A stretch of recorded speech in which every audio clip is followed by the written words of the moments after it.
আকৌ এটি নতুন ৰেচিপি হৈতে নমস্কাৰ বন্ধু বান্ধৱীসকল মই মামনা আপোনালোক সকলোকে মই চেনেলটিলৈ স্বাগতম জনাইছোঁ। আজি আপোনালোকৰ মাজলৈ লৈ আহিছোঁ এখন কঁঠাল গুটিৰ তৰকাৰী।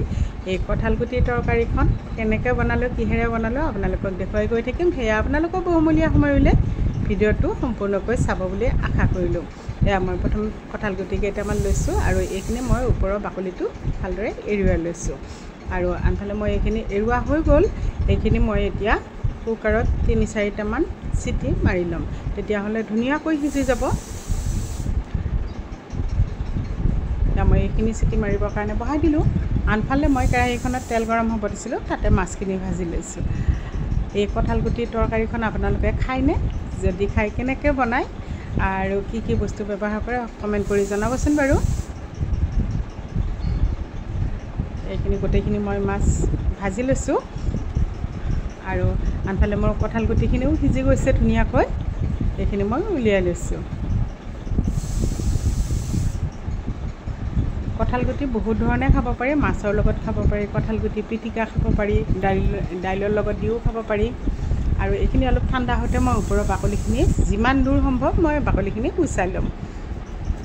এনেকৈ গোটেইখিনি গুচোৱা সম্ভৱ নহয়, মই যিখিনি পাৰি অলপ অলপ গুচাই লৈছোঁ।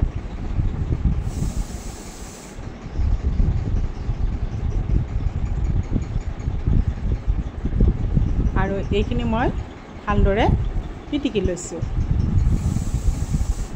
আৰু আনফালে মাছ ভজা তেলখিনিতে তেল অলপ কমাই লৈছোঁ মই, বহুত বেছি তেল আছিল মাছ ভাজোঁতে। তাতে মই গোটা জিৰা অলপ আৰু শুকান জলকীয়া দিলোঁ এটা। এতিয়া ডাঙৰ মিহিকৈ কাটি লোৱা পিঁয়াজ এটা দিছোঁ আৰু মিহি মিহিকৈ কাটি লোৱা কেঁচা জলকীয়া অলপ দিছোঁ। জলকীয়াৰ পৰিমাণটো আপোনালোকৰ হিচাপত দিব। আৰু থেতেলিয়াই লোৱা আদা নহৰু অলপ। এইখিনি এতিয়া মই ৰঙচুৱা হোৱালৈকে ভাজি থাকিম। জোখমতে হালধি দিলোঁ।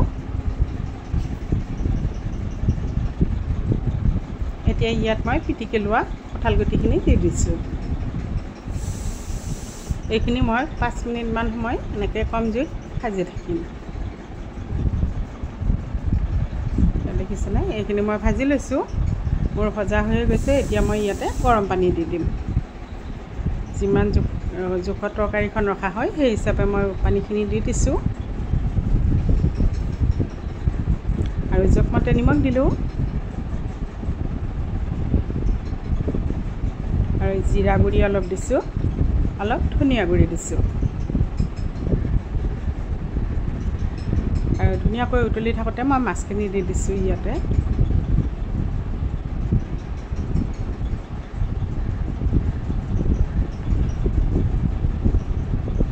এইখিনি মাছখিনি দি মই অলপ সময়ৰ কাৰণে উতলিবৰ কাৰণে ঢাকি থৈ দিম। এয়া মোৰ কঁঠাল গুটিৰ তৰকাৰী প্ৰায় হৈয়ে গৈছে।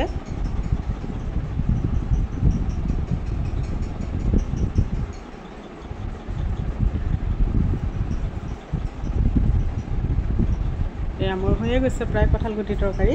আপোনালোকে বাৰু কেনেকৈ বনায় কমেণ্ট কৰি জনাবচোন বাৰু। আৰু ইয়াতে টেঙা দি বনালে বহুতেই ভাল লাগে। কঁঠাল গুটিৰ টেঙা মাছৰ সৈতে বহুত ভাল লাগে খাবলৈ। মোৰ হৈ গ'ল, নমাই ৰাখিলোঁ।